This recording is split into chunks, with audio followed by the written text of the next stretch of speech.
It's time for Quarantine Cabaret and Cocktails with Robert Bannon and Lee Lessack.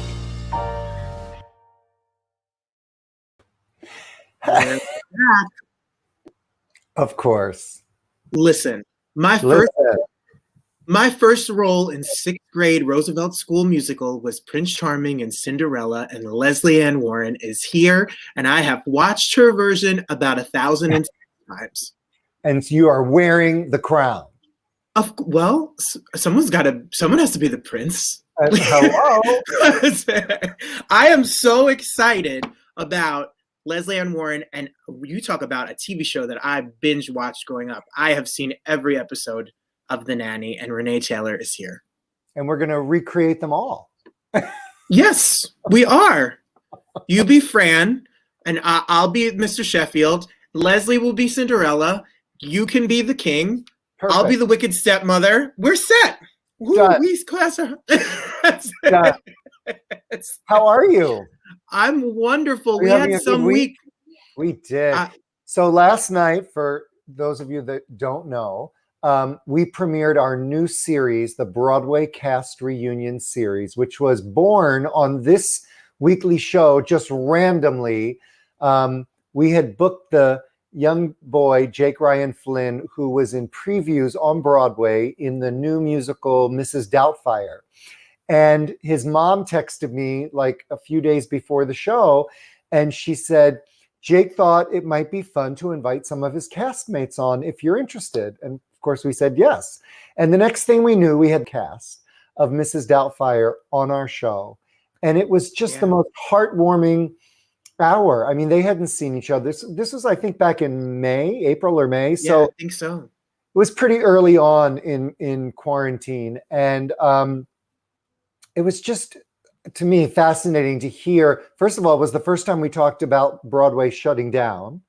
Yes. And to hear it told through like a young little 6 or 7 year old girl who was playing the young daughter, and Jake, who I think was 11 at the time or 10. Yeah. Now he's 12, right? Yes, I think he just had his 12th birthday. Yeah. And it was just so sweet, you know?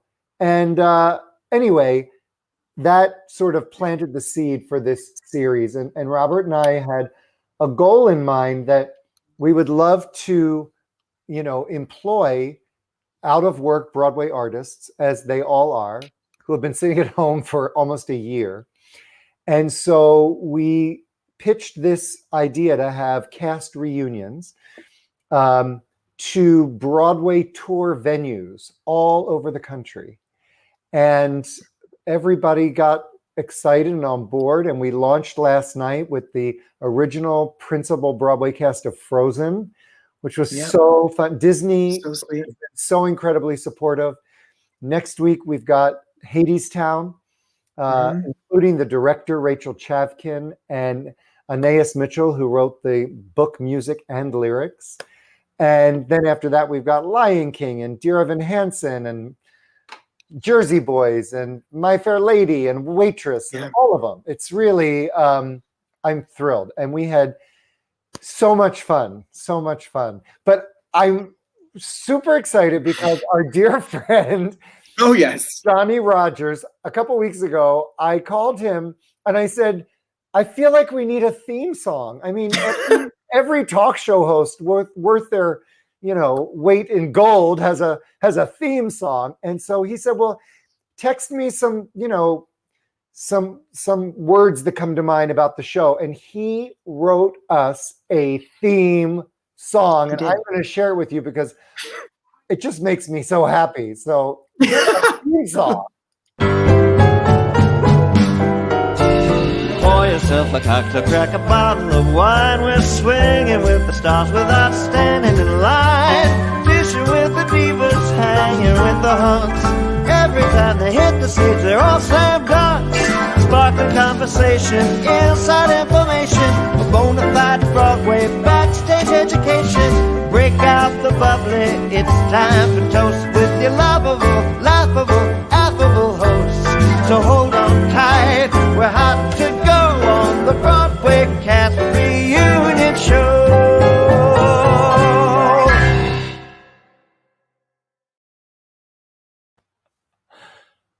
how the hell did this all happen? I don't know. So fun. So fun. So fun. Anyway, thank you, Johnny, he's been on the show several times. Thank you so much for writing that. And it was really fun. It was really fun. It's one of those surreal moments, like yesterday, to have the people from around the country watching. We just had a sound check with Lesley and Renee, and I'm sitting there like, this is really an honor. It really is an honor to be able to do this for 44 weeks. 44 weeks. So it's crazy. It's an honor.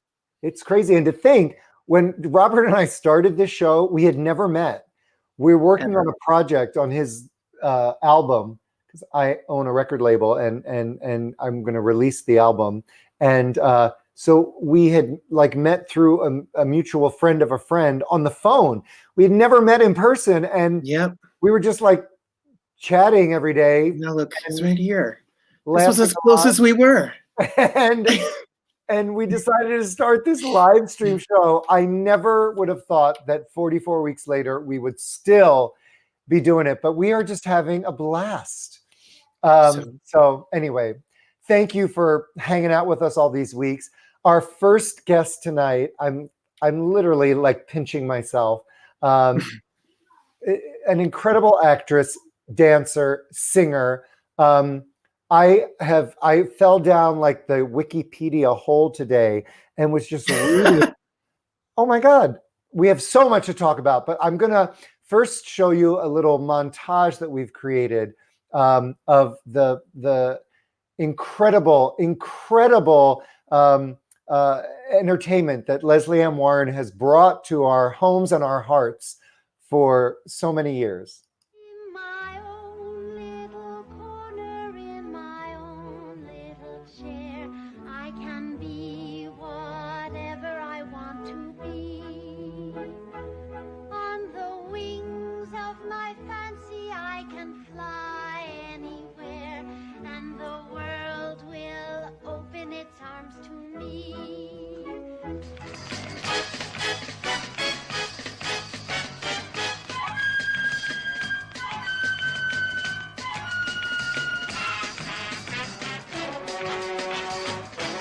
Sweet tooth, now spin like a top. That's it!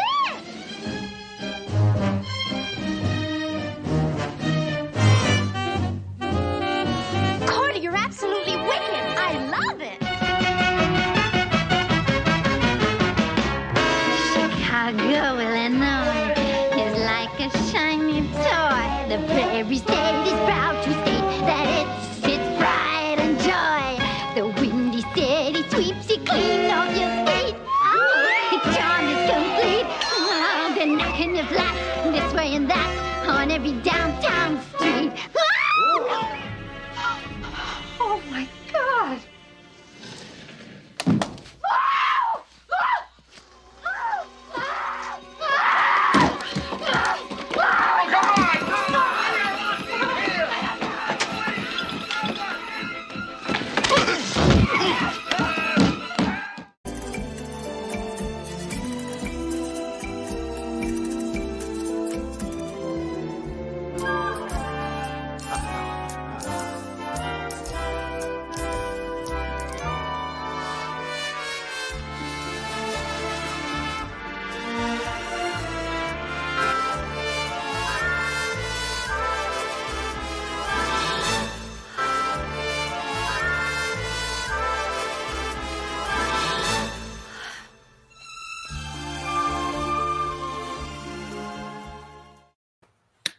Yay! I'm so bummed I couldn't see it. Oh, My- no. My browser failed. Yeah, Oh. you'll have to send it to me. I'll send I it was to you. so afraid to mess with it. Yeah. Well, we had so much fun looking Yeah, for clips well. and pieces of hi. How are you? I'm good. I'm good. Good. Thank Good, good, God. good. I'm good. Yeah. Good, good, good. Yeah. So I was reading, I had no idea of your dance background.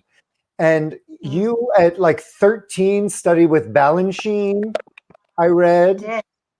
Yeah, I was in the Absolutely. American School of Ballet, but I started, that's what I wanted to do, was to be a ballerina. And I started ballet in New York, which is where I'm from, at 6. And I was studying with a very strict, serious English ballet teacher from 6 to 9. And then at 9, I studied with this man named Dugodovsky at Ballet Arts at Carnegie Hall. And then when I was 13, I auditioned for the School of American Ballet, and I got in, and he was there. Valentin was still there, and so. But when I was 14, I had a girlfriend who was in Bye Bye Birdie on Broadway, and her name was Leda Edmonds, and I used to stand backstage and watch the show when I was 14, because they were all like 14, 15, young performers, and that was it. I felt like, oh my God, this is what I want to do. And so I sort of veered off into that direction. Wow. And you were the youngest actor to ever attend the Actors Studio in New York. I was, and it's also because I lied. You weren't supposed to get in until you were 18. And I said, I was 17, and I said, no, I'm 18. I'm 18. And Wow. and the interesting thing actually was the actor in class had asked me to do this scene with him for the Actors Studio. I did not know what the Actors Studio was, and I certainly didn't know its history and the legacy and the people that studied with Lee Strasberg. And so I said, sure, yeah, I'll help you.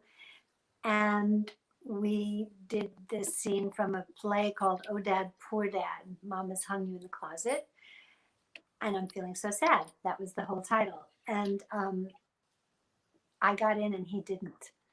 And then I started studying with Lee Strasberg in his private classes. And it was in addition to going to the studio. And it was just an incredible time, because Sharon Tate was in my class, and at the studio, Paul Newman and Joanne Woodward, and on and on. I mean, just the luminaries that were in class. Sally Field, Faye Dunaway. It was really something. Wow. Well, what's so funny is Lee and me are both Meisner students. We both went to acting school for Meisner. And when you talk about technique and method, acting school is not easy. Acting school really can break you and makes you the artist that you are. How did they prepare you for what was to come in the actor studio? Well, I was already on Broadway. I was doing 110 The Shade when I got in. Mhm. And I think that Lee Strasberg, I've come to learn, and in observing him with others at that time, he treated me pretty delicately. He was very protective, I think because I was so young. When I did the Drat the Cat, my second musical on Broadway, I was out of town in Philadelphia, and I got really bad reviews. And I called him, and I was crying, and he took the train, and he came to Philadelphia, and he sort of read me the riot act and said, you've got to do this, you've got to do this, you've got to make a history of the character, you've got to, all these, did everything he said. In New York, I got headlines in the Tribune and the New York Times, and it was really, I think, because of the work, and I've kept doing his work my entire career, no matter whether it's comedy, drama. That's what I do. Amazing. Wow, that's amazing. So you auditioned for Cinderella, and your first audition didn't go very well. No, it was terrible. I was How did you get back? How did you get back for a second audition?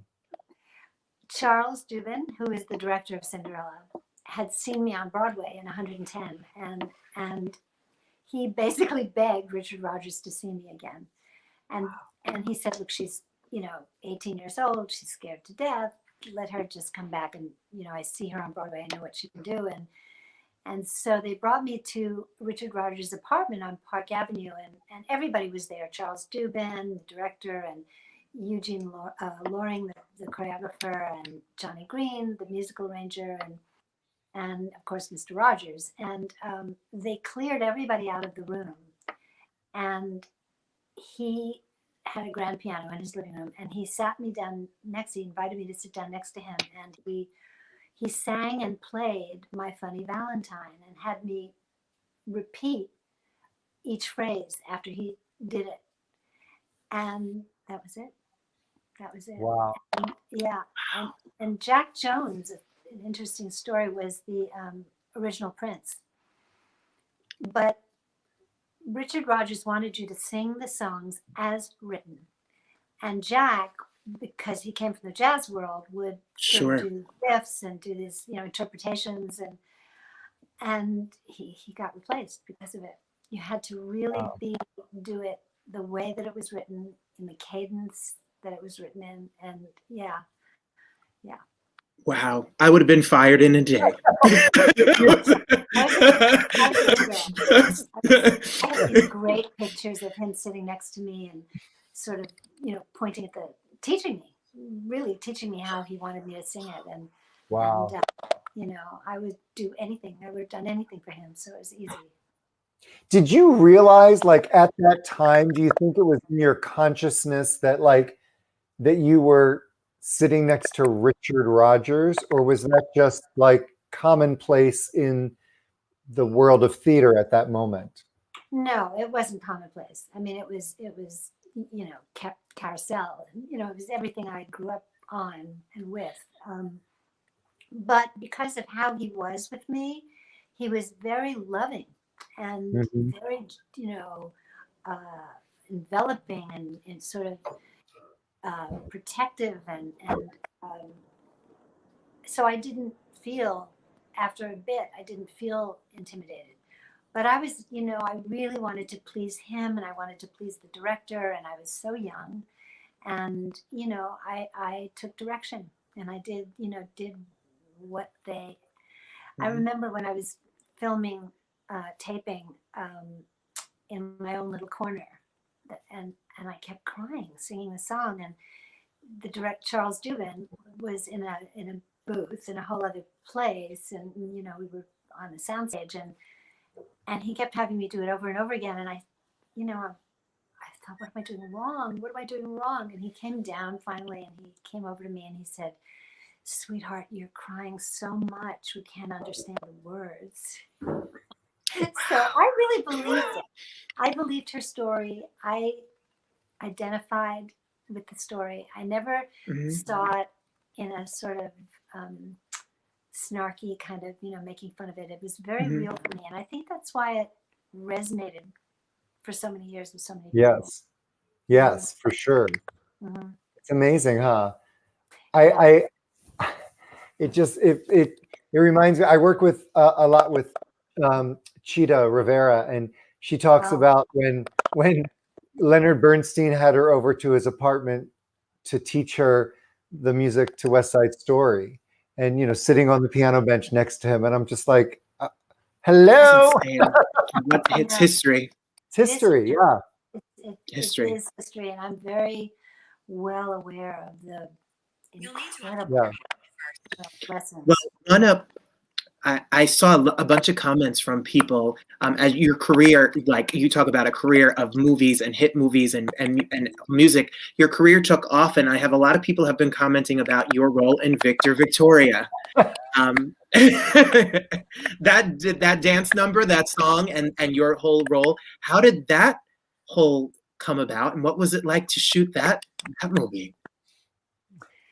Well, I was actually, it was the 80s, so I was doing my marketing, and I was wearing a jumpsuit, and I had my hair in braids, and I had a baseball cap on, and my agent called me, Ron Meyer, and he said, "You have to go right now to see Blake Edwards about this movie." And I said, "But I can't, I don't have, this is how I look, and what should I do?" And he said, "No, you have to go now because he's leaving for London tomorrow." So I thought, okay, and so I went over there, and immediately Blake and I had this great, just an easy chemistry, and we were laughing and talking about how Julie was Cinderella and I was Cinderella, and we just had this great sort of ease about our relationship. And I hadn't read the script. I didn't know anything really about the movie or the part. And he said to me, well, do you want to do this role? And I said, first of all, I saw Breakfast at Tiffany's 11 times. I've seen Days of Wine and Roses 3 times. I've seen all the Pink Panthers. Yes, I will do anything you ask me to do. And he said, great. Okay, great. And that was it. It was like a 17-minute conversation. I went home and I read the script, and there was no musical number. And I started thinking about it, and I thought, God, wouldn't it be great if, she was the quintessential Corinne, if she had blonde hair, and let's say she grew up on the Lower East Side and was in a family of 12 and had to always yell to be heard, and used to sit in the Five and Dime and look through the movie magazines and copy Jean Harlow's makeup. And I made up this whole story about her. And I called the next day and I said, he was gone. He was in London. And I said, can I speak to Blake? And his producer, Tony Adams, said, no, you have to tell me and I'll tell him. And I was like, okay. So I sort of tried to translate what I'd been thinking about. He called me the next day. He said, Blake loves it. And he sent over to my house, to my bedroom, his costume designer, Patty Norris, and the wig maker and the makeup artist, Peter something, I can't remember his last name. And we sort of concocted this character. And then I had to fly to London with everybody else and do a makeup hair test before we started shooting. But it was a major makeup hair test. It was like the old days, so costumes and the whole 9 yards. And I thought, before I came out, I thought, he's either going to hate this or he's going to love it. And clearly, he loved it. And then one day in dailies, and we were in London, we were at Pinewood, and he'd have the dailies on huge screens. And he'd invite the painters and the grips and everybody from every department, because he wanted to see where the real laughs were. So he'd show the dailies and,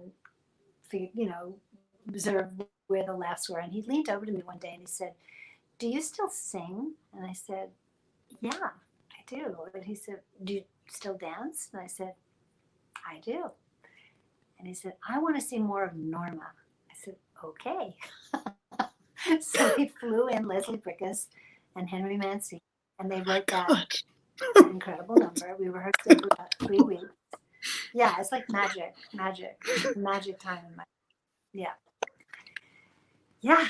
And then that's that. Wow.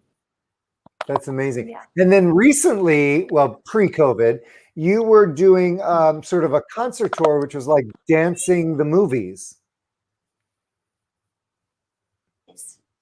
A lot of the dancers from So You Think You Can Dance and Dancing with the Stars, and several singers from American Idol, and me. And we'd do replications of movie musicals. So I got to do Moon River, and I got to My Mama Done Told Me, that Johnny Mercer song. Can't remember the name of it. Yes. Boys and doing all this dancing. So and we went everywhere. We performed with the Boston Pops, and we performed in front of 4,000 people in one arena. I mean, it was amazing. And then, of course, COVID. Yeah. Right. I have a fabulous photo from that tour I want to show everybody. Yes. Oh my Look God. at that. You do?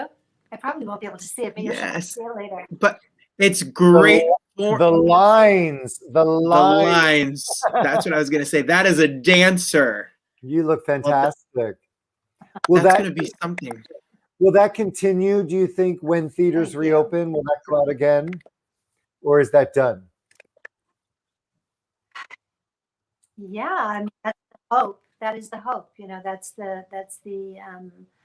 plan, is once they allow people back in the theaters. And, obviously dancers will all have to be vaccinated because they're so close together, and there's no way to do social distancing. So it's a ways down the road, I think, but I would love to continue to do that. What was great about it was we went out for short stints, so I could do my acting and all my other stuff. We go out for, a week or 5 days or whatever, and sometimes even shorter than that. So, but it was perfect, you know. But yeah, I hope so. Hope so. Oh, good. It looks. I was supposed to come back to New it York looks like- and do the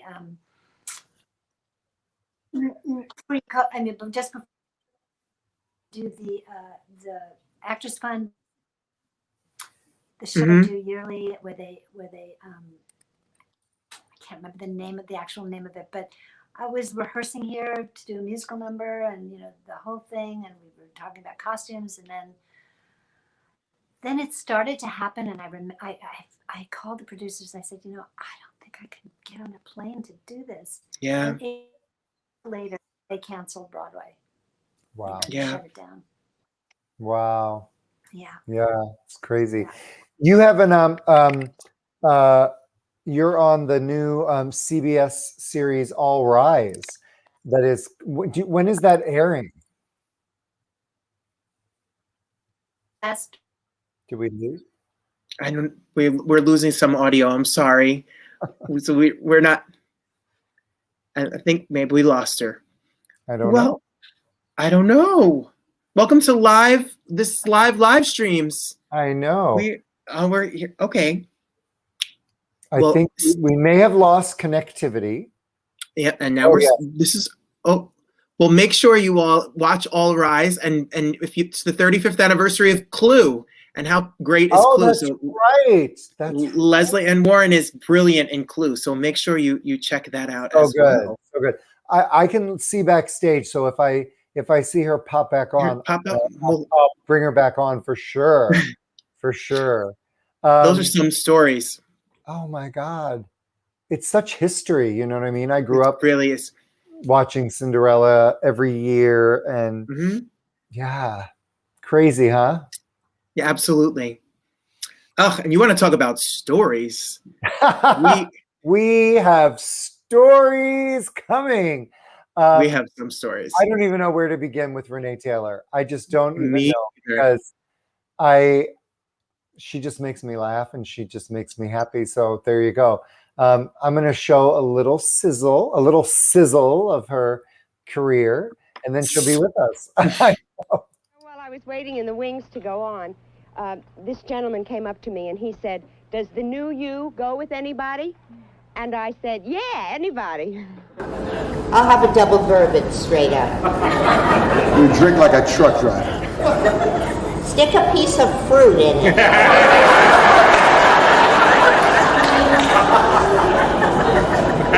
That'll make the sissy feel better.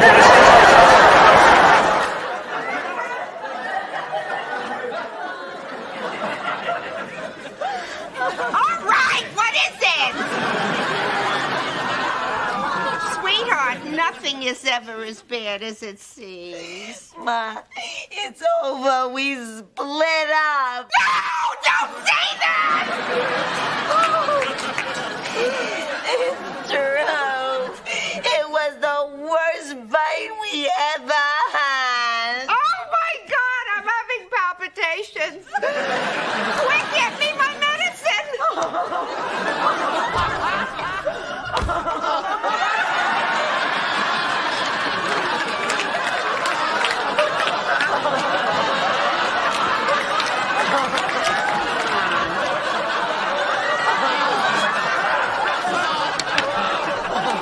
We didn't have to come all this way. Of course we did. Well, it's done, so, you know, you're here, so.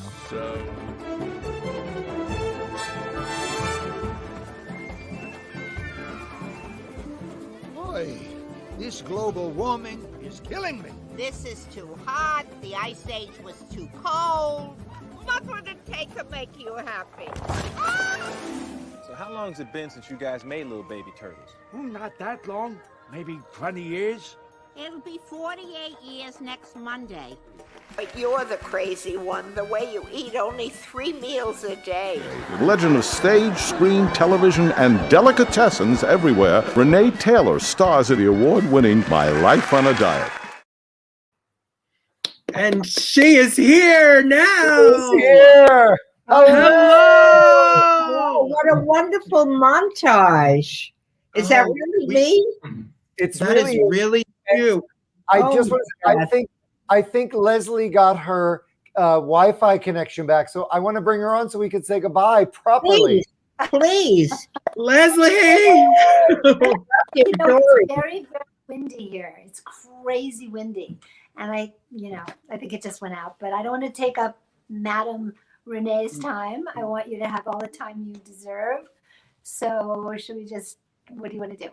Thank you so much. Thank you. You see the embarrassment of riches to have you both here with us tonight. Really is a lot. Thank you so much. We're huge fans, and we're just thrilled that you came to chat with us, and come back again. Yes, please. Absolutely. Thank you. Thank you so much. Bye, Renee. Thank you. Bye. Miss Taylor, welcome to our show. I played the Queen in Cinderella at Lincoln Center. I know you did. What a thrill that was. And when the orchestra began to play the symphony, and it must have been, 60 pieces, and they started, I opened my mouth. I was so overcome, I couldn't sing. So then they played the introduction again. And all I had to sing was, does she love you because you're wonderful? Or are you wonderful because she loves you? Oh my God, what a thrill that was. And also, I was in Lee Strasberg's class, and Marilyn Monroe was in my class. Do you believe that? You're kidding. You're kidding. No. Wow. What a time. My goodness. Well, you've had quite the career. I'm mostly interested for you to explain this photograph to me. I hope you can see it. Oh my God. Are you sure that's me? Am I at Chippendales or Vegas or what? Where am I? Your agent sent it to me, and I was like, well, I need to know what that's about. Where are those guys now when I need them? I wish I knew.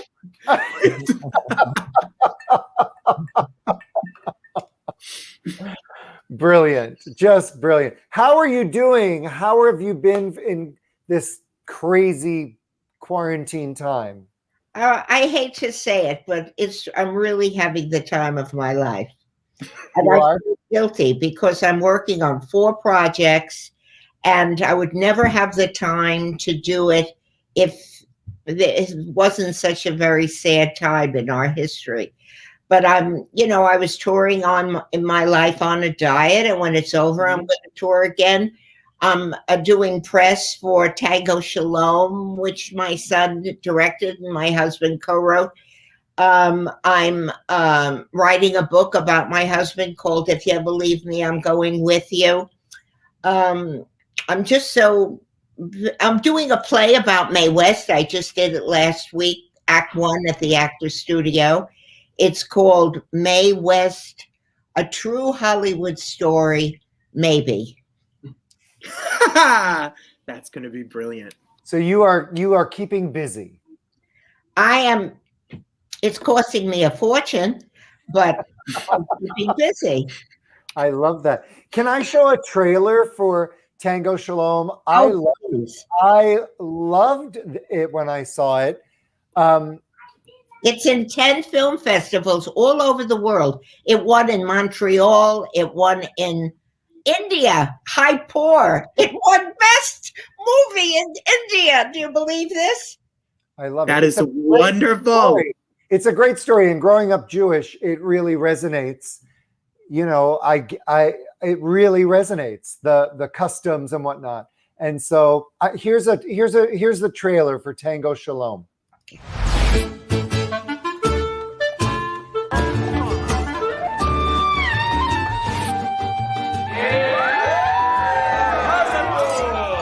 Rabbi Yehuda, why do women wear scarves or wigs on their heads? For respect. My name is Viviana Nieves.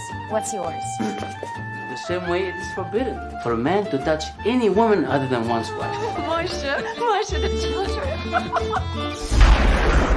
I had a dream.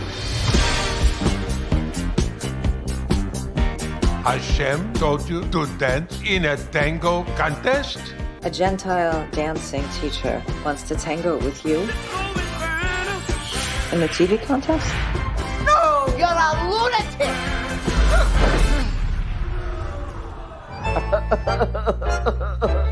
You might find there's no need to touch this woman in tango. How can I achieve my goal without sacrificing my sacred beliefs? We're gonna kick him right out of the community. I got big problems. Big problems can be such big fun. How do we convince people that a young, pretty shiksa dancing partner is just a young, pretty shiksa dancing partner? She should be dressing very modestly. You cannot even touch her hair. You cannot even have eye contact with her. If I understand the communication from that dance tango, it's impossible.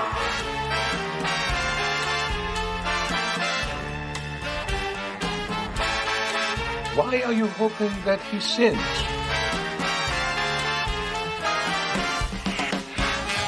You've got work to do. We should be praying that he doesn't sin. I never had a best friend before. Who is that?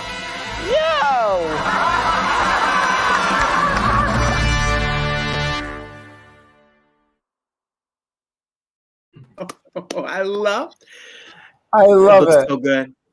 And what a It thrill looks- to be directed by my son, Gabriel Bologna. That must be something. It looks so beautiful. Congratulations. Thank you. Thank you. And I that would pay any. Joanne Barron that you saw there. That I was saying earlier that I went to William Esper for acting school. Very much like in the acting school, they help actors to grow. And Renee and Joe's work is some of the work that I studied when we did comedy because they're brilliant writers. And my Academy Award nominated writers. Thank you. And my beautiful husband plays a priest in it. I love it. I have some questions for you. Okay. Who is your favorite director? My son. Your son. He gave Okay. me he said to me, "Cry more, Ma, cry more." I said, "More?" He said, "Yeah, like when you told me my cat ran away and you were crying. Cry like that." So that's what I did. Who is your favorite actor? My husband. Mm-hmm. But the guy who was Just Giannato, who was in this, he won Best Actor at the Montreal Film Festival. That was a great thrill, too. That's amazing. Who is your favorite composer? Oh, my daughter-in-law. She wrote the music. It's For a the whole movie? family affair. Yeah. Who is your favorite dancer?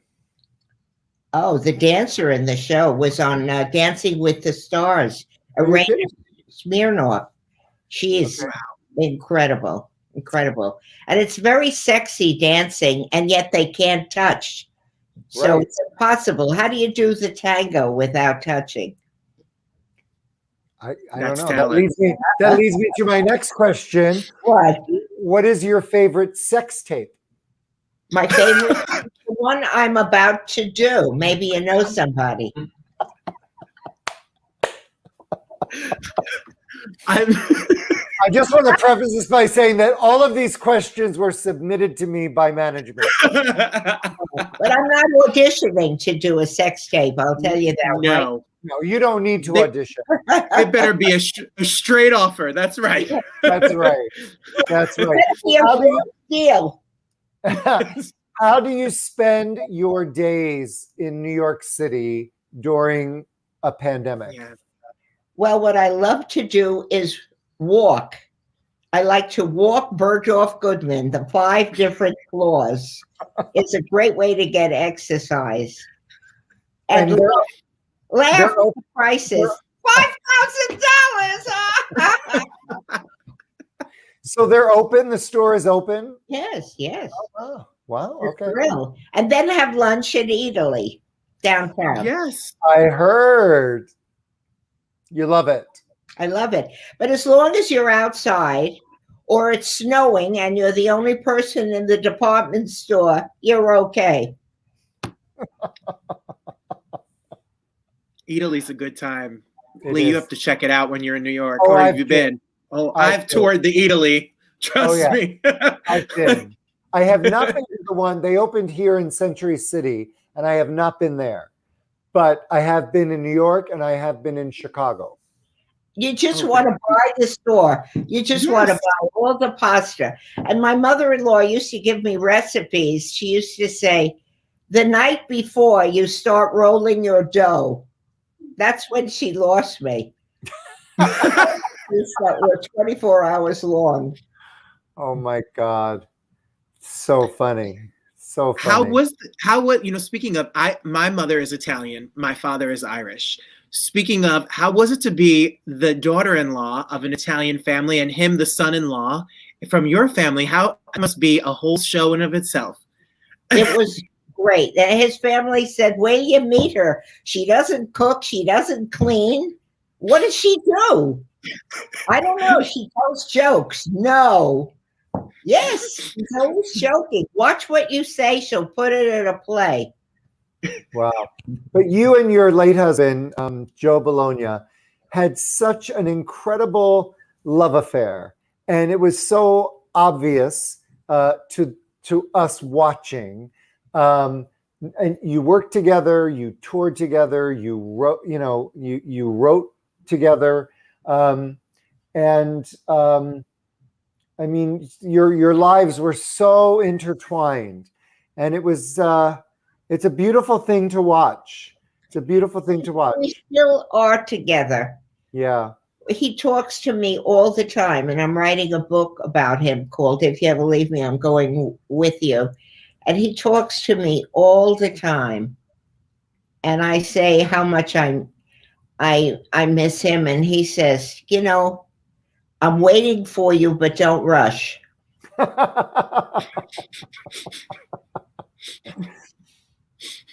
So it's one thing to write a book about him, to remember everything, my meeting him, my, falling madly in love with him the moment I saw his face. And it was a great story for 52 years, and the way we did the show was, when you're first married, you fight a lot, and I'd say, pack your things and get out. So he started packing, and then I started packing, and he said, where are you going? And I said, well, if you leave me, I'm going with you. So. It's so beautiful. It is beautiful. It's beautiful. Yeah, it's very sweet. 52 years. Wow. Yeah. What's the secret? Sex. And scene. No, love, fun, laughing, just we laughed a lot. And even when we were fighting, I'd say, that's a good line. Remember that. When you say, get out, I'd say, that's funny. I have to remember that. I would imagine you're a difficult person to have an argument with because of that, because you're always on the line. Well, I'm always making jokes. It's the only way not to take an argument seriously. Right. Right. So I'm writing this play about Mae West, and it's just so much fun, making jokes about it. And when did you discover this part of you that, was the comedian? Well, I think when I was in the womb and I heard my parents talking, I thought, these people are crazy. I better write about them.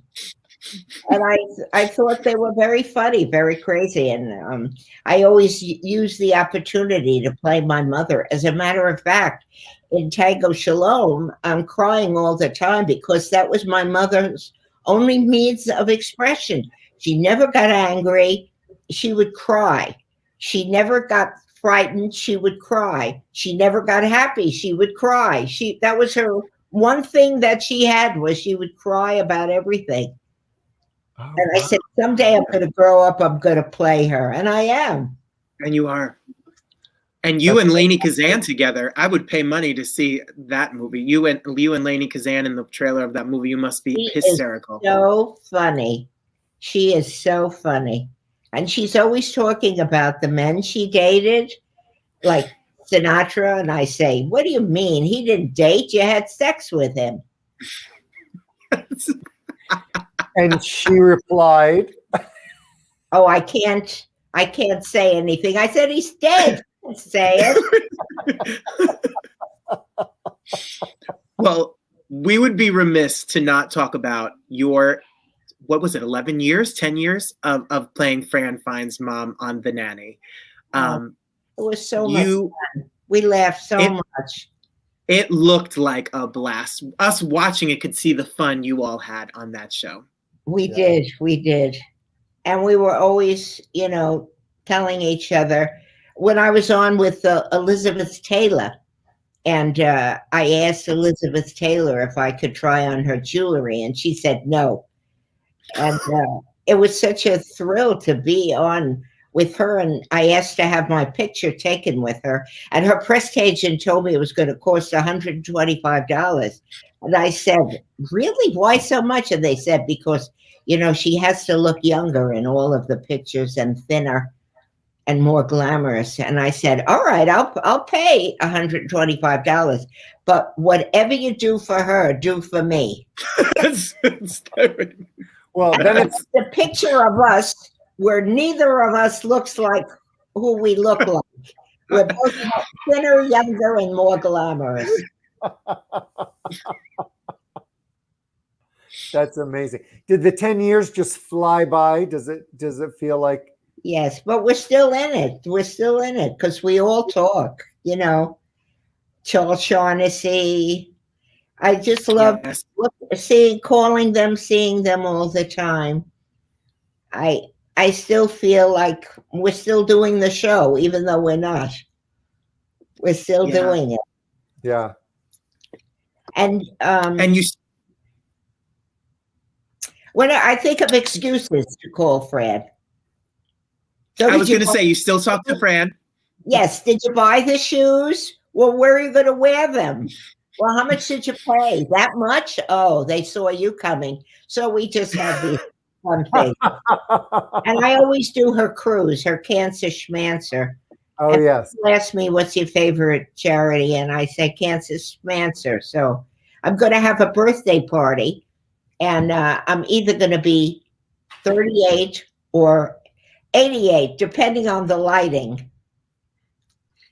And I'm going to tell people, don't give me presents, just send money to Cancer Schmancer. I love it.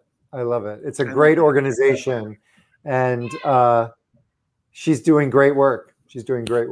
Yeah, she should be. You should have her on your show. Well, I think we will. Ask her to wear the red shoes. Ask her to wear the red shoes. Okay. You got it. That's a deal. Lee Strasberg, I still hear his voice before I go on stage. And my life on a diet, I hear him say to me, okay, relax your shoulders, relax your brow. I hear his voice all the time. Wow. What was your start in the business? I was 15, and there was a Purim pageant at Madison Square Garden. If I had $1. What? I said, if I had $1. Yeah. I heard that they were paying $5 for a slave girl dancer. So I never danced, but I had seen all those movies. And so I just imitated what I thought a slave girl in Aida would do, of some kind of a belly dance. And I got the job. I made $5. Wow. And that was the bug. The bug got you, and you're in show business. After I could play a belly dancer, that's it. There's no telling where I would go. That's fantastic. That is fantastic. And what came after that? You were in New York? Yes. Went to the American Academy of Dramatic Arts. I did too. No kidding. Yeah. What a thrill that was to take fencing. Yes. I Those thought, movement now that classes. I can fence, I could be in the movies. I could be in Robin Hood. Now that I can fence. And then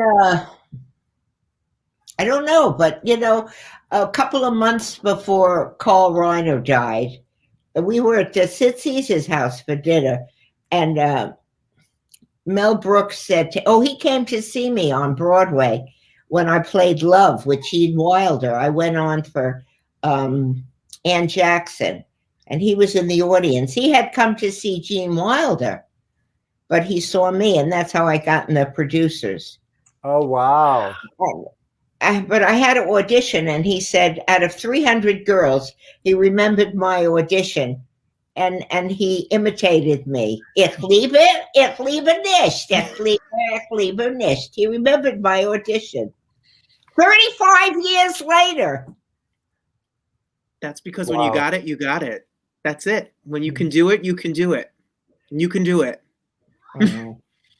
And you know what? The takeaway from this for me, listening to you and Lesley, is that acting and comedy, it's hard. It's for the people who ask me, how do you be an actor? It's hard work.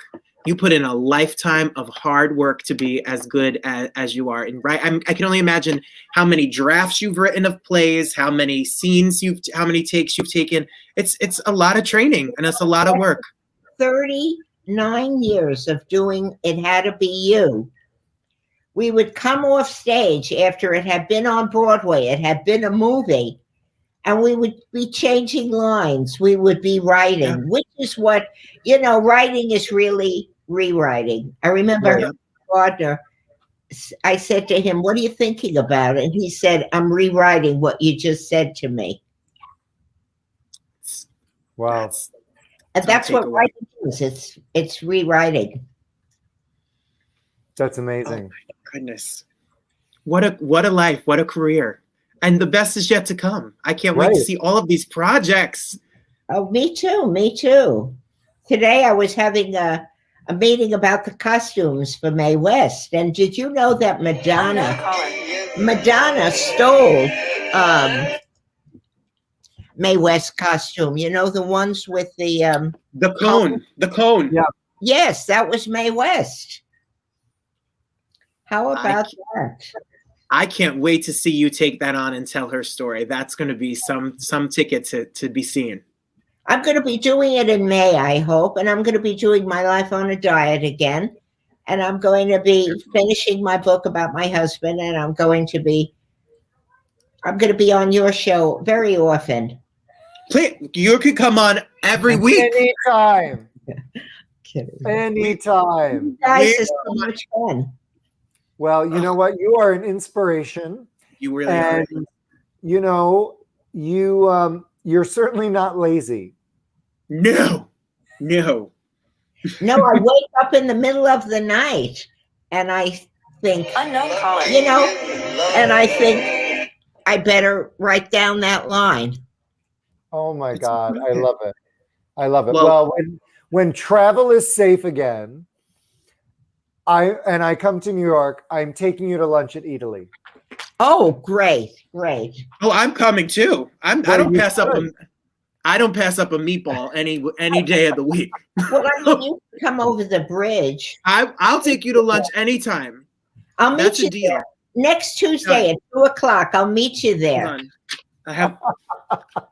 I'll be there. And listen, I've worked. I'm grateful. I'm a teacher. I have a paycheck. I'll take you to lunch. Get whatever you want. Mozzarella, prosciutto. Can I have the eggplant? Of course. We'll share. We'll have a glass of wine. We'll just talk about everything. I'm there. Yeah. You're a privilege and a pleasure. Life is good. Life is good. This is a time when we should go inward. If you're home, you should just go inward and onward. That's what I say. Yeah, that's agreed. Wise words. And it's so nice hosting this edition of The Dating Game, and I'm glad you're having lunch next week. Yes, me and Renee. This show has been really great for Robert. He now he hikes with Melba Moore. He lunches. Oh yes. Oh yes. Taylor. This show has been my personal. Mhm. I'm the luckiest guy. It's great. Right. It's great. But I'm sure living in New York, you miss theater.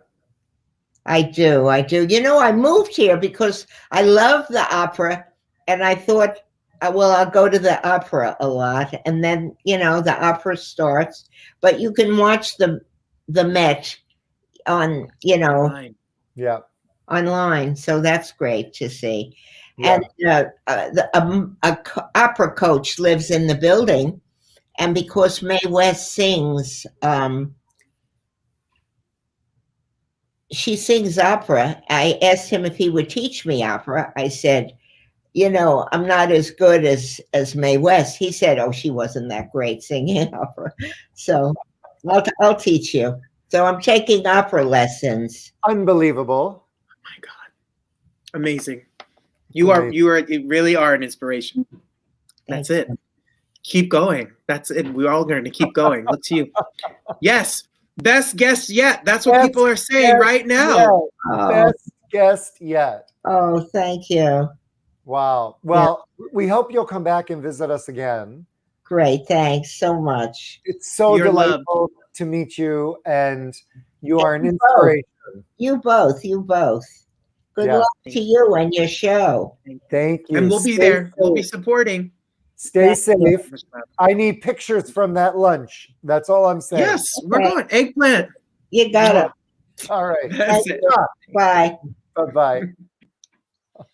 Oh my goodness. Oh my gosh. My so heart. Delightful. I know. She's so delightful. She's so delightful. Wow. She is such a what you talk about ladies who have stories, Hollywood royalty. What a special hour. I love it. I love it. Thank you, Lesley Ann Warren. Thank you, Renee Taylor. Thank you, Robert Bannon. Listen, thank you, Lee Lessack. Well, you're welcome. Saturday is my birthday, and the incredible Richard Skipper, who is such a wonderful entertainer, host, historian. I mean, he's just a great guy. I've known him for years and years and years, and he has a YouTube series called Richard Skipper Celebrates, and he invited me to spend an hour of my birthday with him. I'm going to throw up the little poster on Saturday at 2 p.m. Eastern on YouTube Live and Facebook Live. Just go to Richard Skipper Celebrates, and I hope you'll come hang out with us. I have no idea what we're going to talk about, but I adore him, so I think it'll be fun, right? He gives good. I said it before. He does his research. He's going to go in, and you're going to hear all sorts about Lee's career. A little concerned, and I'm excited. As we mentioned at the beginning of the show, last night was the premiere of our new series, the Broadway Cast Reunion Series, and next Wednesday at 8 p.m. Eastern, 5 p.m. Pacific, we have the cast of Hadestown, 4 of the original Broadway stars, plus Rachel Chavkin, the director, and Anais Mitchell, who wrote the book, music, and lyrics. It is going to be quite a conversation. You can just go to BroadwayCastReunion.com and you can get your tickets. And I'm super excited about that. Such a beautiful show, and what a talented cast. It's going to be a great conversation. Yeah, I'm thrilled. So this has been a week. What a week. 44 weeks in. Crazy. Next week, we have an incredible special guest host, Susie Mosier, who I've known for years here in LA before she moved to New York. And she's the host of The Lineup at Birdland when it was open, which is like just a brilliant brilliant hootenanny, as it were, right? And so we have her. We've got Tony Desar, one of my favorite jazz artists on the planet, and who else? Johnny Rogers, who wrote our theme song for our new series. I'm so thankful, and when venues were open, John and I were touring all the time together. Hopefully again soon. Absolutely. So that's next week, and then the following week, March 4th, 5th. No, I don't think Does so. time even matter anymore, Lee? Well, I just feel like if we're going to announce it, we should say I know we should. date. We should know the date. It is March 4th. 4th. We have, some of the Broadway cast of the revival of The Color Purple, because they have just released the vinyl album of the cast recording, which is Purple. How about that?